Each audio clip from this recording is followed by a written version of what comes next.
وعلیکم السلام ورحمۃ اللہ۔ جناب ساحل چاند صاحب شکاگو امریکہ سے انہوں نے سوال پوچھا ہے، غازی ارطغرل کون تھے اور ان کی خدمات اسلام کیا تھی؟ ان پر بنا ڈرامہ دیکھنا کیسا؟ دیکھیے، یہ جو نام انہوں نے لیا ہے ان پر آج کل ایک سیریل بنا ہوا ہے، اور سننے میں آیا ہے کہ حکومت پاکستان نے رمضان کے مہینے میں تمام سرکاری چینلوں پر اس کو نشر کیا ہے تاکہ لوگ دیکھیں، اور اس سلسلے میں کئی لوگوں نے مجھ سے رابطہ کیا، فون پر، یوٹیوب پر، اور پتہ نہیں کہاں کہاں لوگ سوال کرتے ہیں تو مجھ تک وہ بات پہنچتی ہے، اور اتفاق سے آج بھی کئی لوگوں نے مجھے سوال کیا واٹس ایپ پر۔ اچھا ہوا یہ سوال آپ نے کیا۔ یہ محترم المقام جن کا نام لکھا گیا ہے ارطغرل انگلش کے اندر، یہ ارطغرل ہے، یہ اصل میں نام۔ یہ ٹرکی کے رہنے والے تھے، جو موجودہ ٹرکی ہے وہاں کے، اور بڑے ولی صفت انسان تھے، بڑے نیک انسان تھے۔ ان کی خواہش تھی کہ پوری دنیا میں اسلامی سلطنت کا بول بالا ہو اور دنیا میں خلافت کا نظام آئے، کیونکہ جب تک امارت اور بادشاہت ہوگی لوگوں کو انصاف نہیں ملے گا، شریعت کی بالادستی نہیں ہوگی، قرآن و سنت کا آئین اور اس کی حکومت قائم نہیں ہوگی۔ تو اسی کے لیے انہوں نے اپنی پوری زندگی بڑی جد و جہد کی، بہت کوششیں کی، بڑے اسفار کیے، کفار سے لڑائیاں مول لی، اور ایک اچھی خاصی ریاست کا قیام عمل میں آیا۔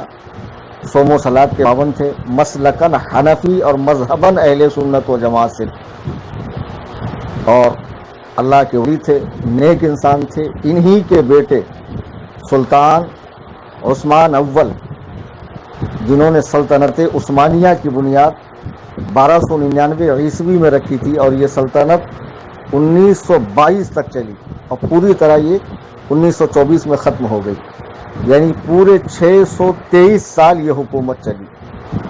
کوئی بھی خلافت اسلام کی 1400 سالہ تاریخ کے اندر کوئی بھی خلافت، عباسیوں کی ہو، بنو امیہ کی ہو، سلاطین سلجوق کی ہو، اور بھی کوئی ہو، کوئی بھی خلافت اتنی طویل نہیں چلی ہے جتنی خلافت عثمانیہ چلی ہے۔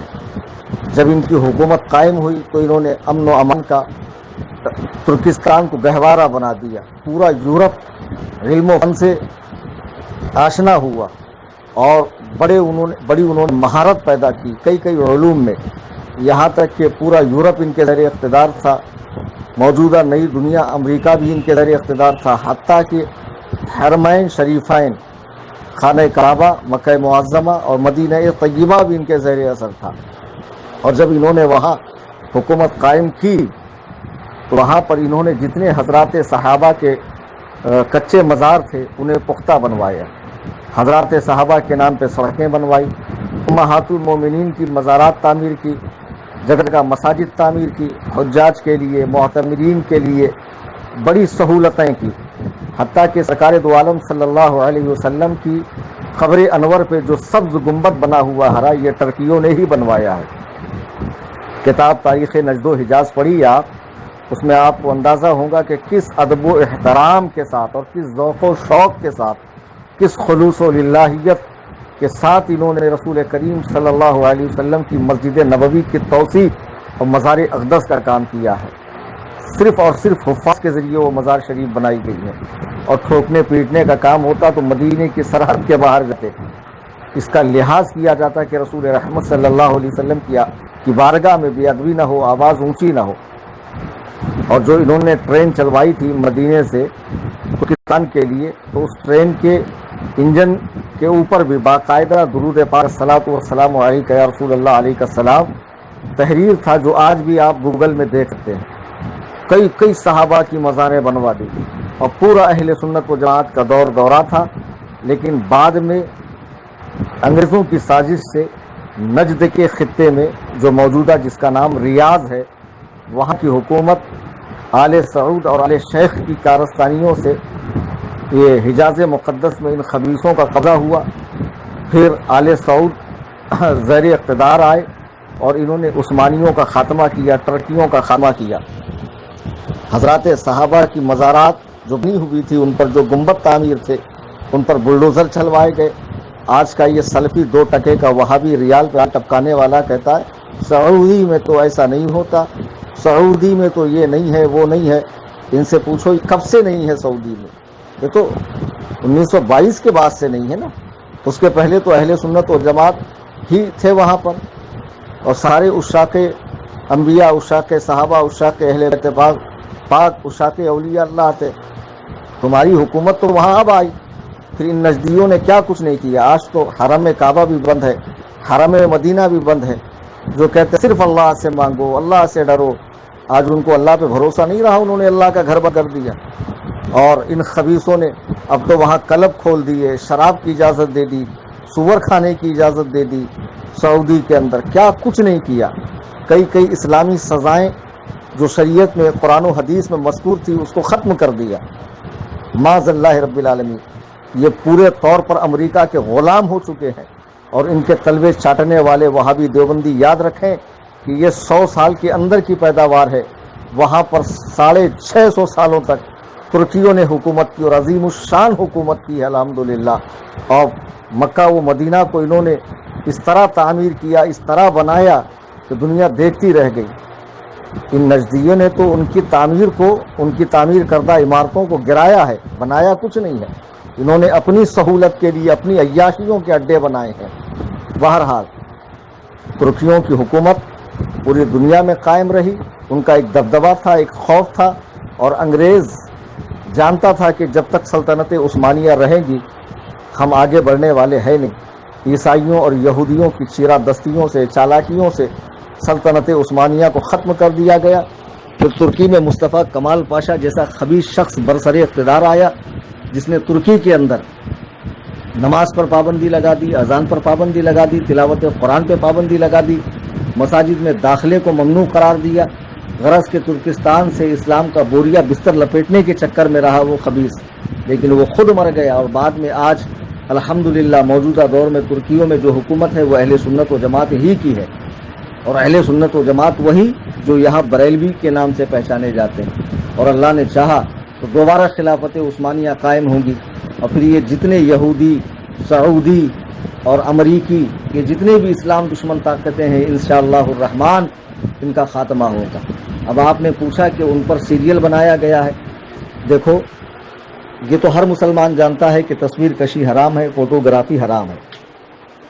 اس کے علاوہ جب ڈرامے اور فلمیں بنائی جاتی ہیں, اگرچہ تاریخ پر بنائی جاتی ہے, لیکن اس میں تاریخ کا پورا اہتمام اور خیال نہیں ہوتا ہے. اس میں بنا مرچ مسالے کے وہ چیز بن ہی نہیں سکتی ہے, بنا مرچ مسالہ لگائے وہ چیز بن نہیں سکتی ہے. اب جیسے کہ ایک فلم آئی تھی دا میسج, بعض لوگ کہتے ہیں اس کو جامع ازہر نے سرٹیفائڈ کیا تھا, ان لوگوں نے اجازت دی تھی. معاذ اللہ اس میں کئی لوگوں کو صحابہ بنا کر دکھایا گیا. بعد میں انبیاء پر بھی فلمیں بنی, حضرت یوسف پر, نہ جانے کن کن پر. ہاں بتائیے بھلا, انبیاء اتنے حسین و جمیل, ایسے خوبصورت, ان کا کریکٹر, ان کا رول کون ادا کر سکتا ہے؟ اور اسی طرح یہ اہل تشیع, اسلام کے چھپے ہوئے دشمن, یہ ہر سال ماہ محرم میں اس طرح کے ڈرامے کرتے ہیں. کسی کو حسین بنا دیا, کسی کو یزید بنا دیا, پورا معرکہ کربلا مصنوعی کربلا بنا کر پوری کہانی کو دہراتے ہیں لوگ. تو یہ بھی کہانی اسی طرح کی ہے. اب جو ڈرامے دکھائے جا رہے ہیں تو اس کو تاریخ, اول تو اس کو دیکھنے کی بالکل اجازت نہیں ہے, اور وہابی دیوبندیوں نے جو اس کو دیکھنا حرام کہا ہے وہ محض دشمنی کے بنا پر, کیونکہ اس میں معمولات اہل سنت و جماعت جو ٹرکیوں میں ہوتے تھے وہ دکھائے گئے ہیں, تو اس بنا پر انہوں نے حرام کہا. اور ہمارے حرام کہنے کی وجہ یہ ہے کہ یہ چونکہ تصویر ہے, ویڈیو ہے, اور اس کے ذریعے تاریخ کو نہیں سمجھا جا سکتا ہے. تاریخ جو لکھی ہوئی ہے مورخین کے ذریعے, معتبر, اسی کے ذریعے تاریخ کو سمجھا جا سکتا ہے. اب فلمیں ڈرامے جو بنتے ہیں اس میں تاریخی حقائق کو توڑ مروڑ کر, مرچ مسالہ بھر کر, بہت ساری چیزیں ایڈ کر کے, میوزک وغیرہ ایڈ کر کے بہت ساری چیزیں ایسی دکھائی جاتی ہے. اگر اصل چیز دکھائیں گے تو پھر اس میں اتنا انٹرسٹ پیدا نہیں ہوگا لوگوں کو. آج کیا وجہ ہے کہ لوگ یہ سیریل کو بار بار دیکھنا چاہتے ہیں, دیکھ بھی رہے ہیں نیٹ فلکس پر, یوٹیوب پر, کہاں کہاں. اور ہم کو بتاتے بھی ہے کہ وہاں یہ آ رہا ہے، یہاں وہ آ رہا ہے، وہاں یہ سیریز چل رہی ہے. تو یہ کہنا کہ یہ دیکھ کر جہاد کا جذبہ پیدا ہوتا ہے، اسلامی تاریخ سمجھ میں آتی ہے، یہ سراسر غلط ہے، یہ نفس کا دھوکہ ہے. دیکھیے حضور مفتی اعظم کا ایک واقعہ میں کئی بار سنا چکا ہوں. حضور مفتی اعظم رضی اللہ تعالیٰ عنہ سے سوال ہوا کہ ایک فلم آئی ہے جس میں صرف حج کرنے کا طریقہ دکھایا گیا ہے، کیا وہ دیکھنا درست ہے؟ حضور مفتی اعظم رضی اللہ تعالیٰ عنہ نے افسوس ظاہر فرمایا اور فرمایا کہ افسوس، اب مسلمان اپنا دین سنیما گھروں میں جا کر سیکھیں گے؟ بالکل نہیں. کیا علماء نہیں ہے، مدرسے نہیں ہے، جگہ جگہ مساجد نہیں ہے، مفتیان کرام نہیں ہے، دارالافتاء نہیں ہے؟ یہ ساری چیزیں جب موجود ہیں تو اپنا دین تم جا کر سنیما گھروں میں دیکھو گے؟ تو تاریخ اگر پڑھنی ہے تو کتابوں کا مطالعہ کیجئے. سلطنت عثمانیہ کی تاریخ موجود ہے، کئی کتابیں ہیں، اس میں پڑھیے. یہ فلموں کے ذریعے جو دکھایا جاتا ہے اس میں ہر چیز تاریخ کے مطابق نہیں ہوتی ہے، کمی بیشی ہوتی ہے. انٹرسٹ کے لیے، لوگوں کے کھچاؤ کے لیے، پاپولرٹی کے لیے بہت ساری چیزیں ایڈ کی جاتی ہے. تو یہ ساری چیزیں دیکھ کر تاریخ اسلام کو مت سمجھیے. نہ اسلام اس طرح پھیلا ہے، نہ حضور غریب نواز ہندوستان میں ٹی وی، مووی اور یہ ساری چیزیں لے کر آئے تھے، بلکہ وہ ایک روحانی طاقت، قرآن و سنت کا علم، شریعت و طریقت کا سنگم لے کر آئے تھے، اور اسی کے ذریعے نور اسلام کو انہوں نے پھیلایا. اسی طرح تمام صحابہ نے، تمام ائمہ مجتہدین نے، تمام صوفیاء کرام، اولیاء کرام نے دور و دراز کا اسفار کر کے اپنی سچی تعلیمات کے ذریعے، اپنی روحانی طاقت کے ذریعے اسلام کو دنیا کے کونے کونے میں پہنچایا ہے. اسلام کے پھیلنے میں ٹی وی کا، مووی کا، ان کا کوئی رول نہیں ہے. بہرحال یہ چیز دیکھنا بالکل ناجائز و حرام ہے.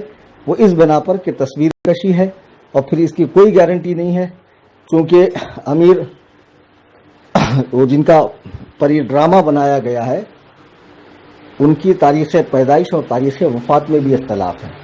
اس میں کوئی شک نہیں کہ وہ بہت بڑے ولی اللہ تھے اور ان کی بڑی خدمات ہے، اور انہی کا بیٹا سلطنت عثمانیہ کا بانی ہے، انہی کا بیٹا عثمان اول، اور ان کا مزار بھی ترکی میں ہے. بہرحال یہ ڈرامہ دیکھنے سے پرہیز کریں، اس کو نہ دیکھیں. اور وہ جن کے حوالے سے سوال کیا گیا ہے، غازی صاحب رحمۃ اللہ علیہ، وہ اللہ کے ولی ہے، ان کے لیے دعا کی جائے، ان کے وسیلے سے دعا کی جائے، اور تمام خرافات، بدعات اور نئی نئی ایجادات اور یہ فتنوں سے زمانے کے ڈرامے، فلمیں، سنیما وغیرہ سے اپنے آپ کو بچائے رکھیں. فی امان اللہ. خدا